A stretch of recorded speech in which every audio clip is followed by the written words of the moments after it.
Welcome to success ગુરુ ધોરણ 10 વિષય ઇંગ્લિશ.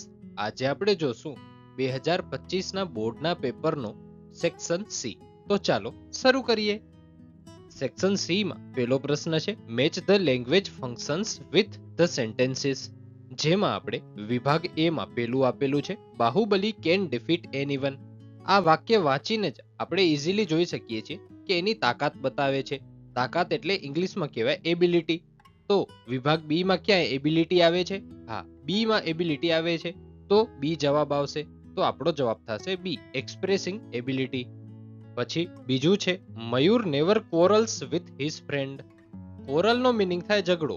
ઝઘડો કરવો પડે એટલે કે એક્શન છે. તો આનો જવાબ આવશે ફ્રીક્વન્સી ઓફ એક્શન એટલે કે સી. પછી ત્રીજું છે the boy who is reading sincerely is Jenil. અહીં WHO એટલે કે હુ થી શરૂ થતું વાક્ય જેનિલ નામના વ્યક્તિનું વર્ણન કરે છે. એટલે કે આમાં વ્યક્તિનું વર્ણન છે.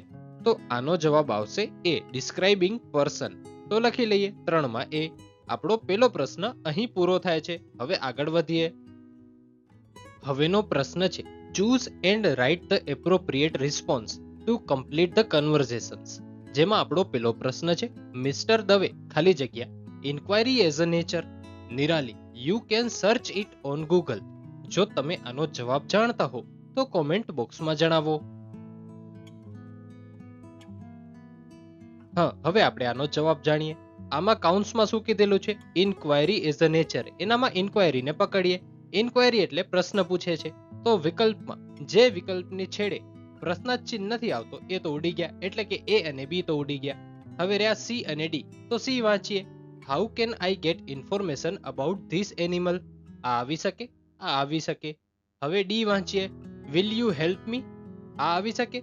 જો વિલ યુ હેલ્પ મી એમ કે તો નિરાલી જવાબ એમ આપે you can search it on Google. ન આપે. તો આનો જવાબ આવશે C, how can I get information about this animal. એમાં જ બીજો પ્રશ્ન છે કિરણ I have failed in English language. Urvesh ખાલી જગ્યા એક્સચેન્જિંગ નાઇસિસિટીઝ એટલે કે સિમ્પથી બતાવે છે. આનો સાચો જવાબ માટે આપણે ઇઝીલી તર્ક લગાવી શકીએ છીએ કે ધેટ્સ ગ્રેટ એમ તો કે નહીં, તું ઇંગ્લિશમાં ફેલ થયો છો એ તો સારું થયું એમ તો કે નહીં. પછી વેલ ડન ડિયર એ પણ કાંઈ કોઈ કે નહીં. પછી આઈ know that you would fail એમ પણ કોઈ કે નહીં. એટલે જવાબ આવશે ડી, અલાસ. અલાસ એટલે દુઃખ વ્યક્ત કરવું. એનો જ ત્રીજો પ્રશ્ન છે રાહી ખાલી જગ્યા making request teacher yes I will. આના જવાબ માટે આપણે બધા ક્વેશ્ચન વાળા વાક્ય છે તો બધા વાંચવા પડશે. તો એ આપેલો છે would you help me in solving this sum. A આવી શકે, હા આવી શકે. પછી બી વિકલ્પ છે why don't you help me sir. તો આ તો ના આવે, કારણ કે આ તો રિક્વેસ્ટ જેવું લાગતું જ નથી. પછી સી છે may I ask you a question sir. તો સી પણ જવાબ આવી શકે. પછી D how can I solve this sum sir. તો આ પણ આવી નહીં શકે, કારણ કે આમાં પૂછે છે હું કેવી રીતે સોલ્વ કરી શકું સમ સર. તો એમાં યસ આઈ વિલ આન્સર આવે નહીં. તો હવે સી અને એ માંથી કોઈ જવાબ આવશે. સી શું કે છે may I ask you a question sir. તો એમાં તો એમ કે નહીં કે યસ આઈ વિલ. તો આનો જવાબ આવશે A, would you help me in solving this sum. હવેનો પ્રશ્ન છે complete the sentences choosing the correct option focusing the functions in the brackets.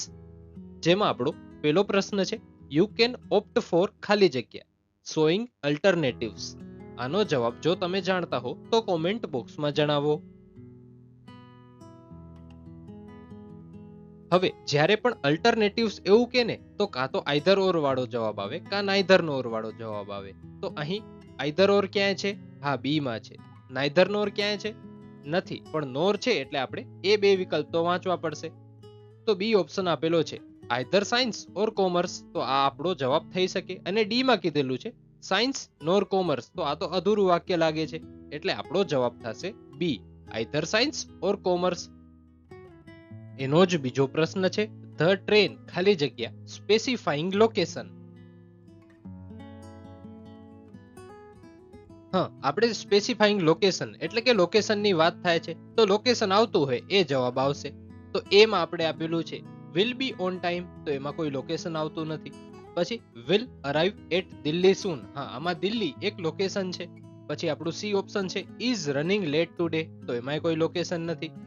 D option છે has not any halt for 10 minutes, તો આપણો જવાબ આમાં ડી પણ નથી થતો.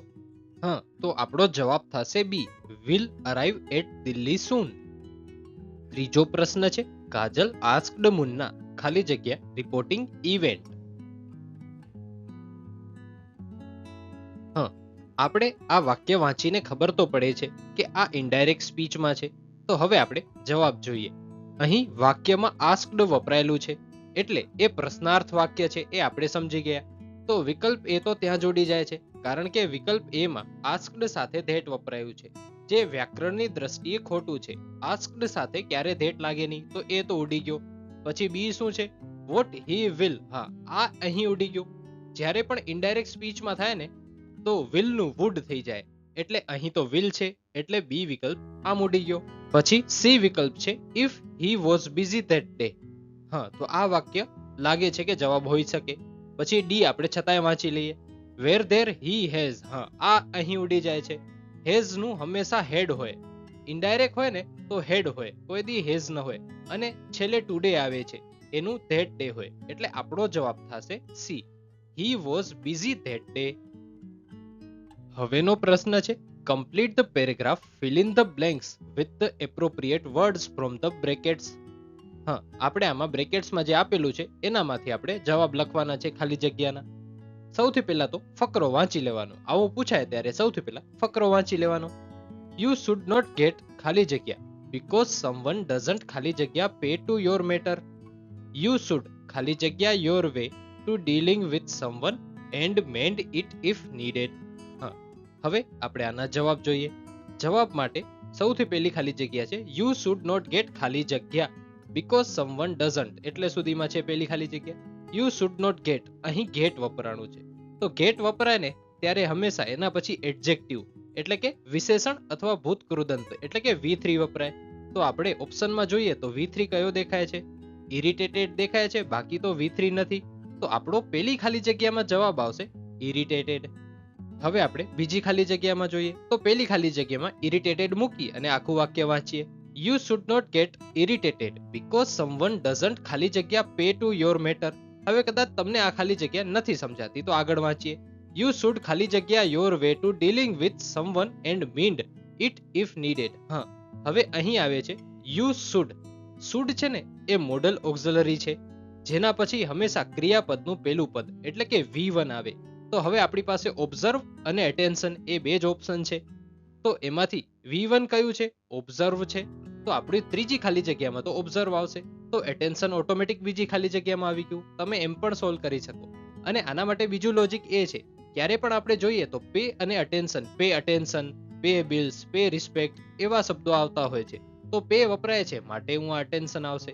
તો આપણી બીજી ખાલી જગ્યામાં આવશે અટેન્શન અને ત્રીજીમાં આવશે ઓબ્ઝર્વ. હવેનો પ્રશ્ન છે find and write the word having nearest meaning, એટલે આપણે જે પીડામાં આપેલું છે એનો નિયરેસ્ટ મિનિંગ કાઢવાનો છે. તો એનામાં પેલું છે સ્લિમ. સ્લિમ એટલે શું થાય, ઝીણું કે પાતળું. તો જે વ્હાઈટ અક્ષર છે એનામાંથી કયો જવાબ આવશે, વેરી થિન આવશે પેલામાં. વેરી થિન એટલે પણ પાતળું, તો પેલાનો જવાબ આવશે વેરી થિન. પછી બીજું છે મોબ. મોબ નો અર્થ થાય ટોળું. ટોળું શેને કહી શકાય, ક્રાઉડ ને કહી શકાય. તો બીજાનો જવાબ આવશે ક્રાઉડ. ત્રીજું છે સીવર. સીવર નો અર્થ થાય ધ્રુજવું. તો એનો જવાબ શું આવશે, એનો જવાબ આવશે ટ્રેમ્બલ. તો લખી નાખીએ ત્રીજામાં ટ્રેમ્બલ. આના સાથે આપણો વિભાગ સી અહીં પૂરો થાય છે. Thanks for watching. આવા જ એજ્યુકેશનલ કોન્ટેન્ટ માટે સબસ્ક્રાઇબ કરો સક્સેસ ગુરુને.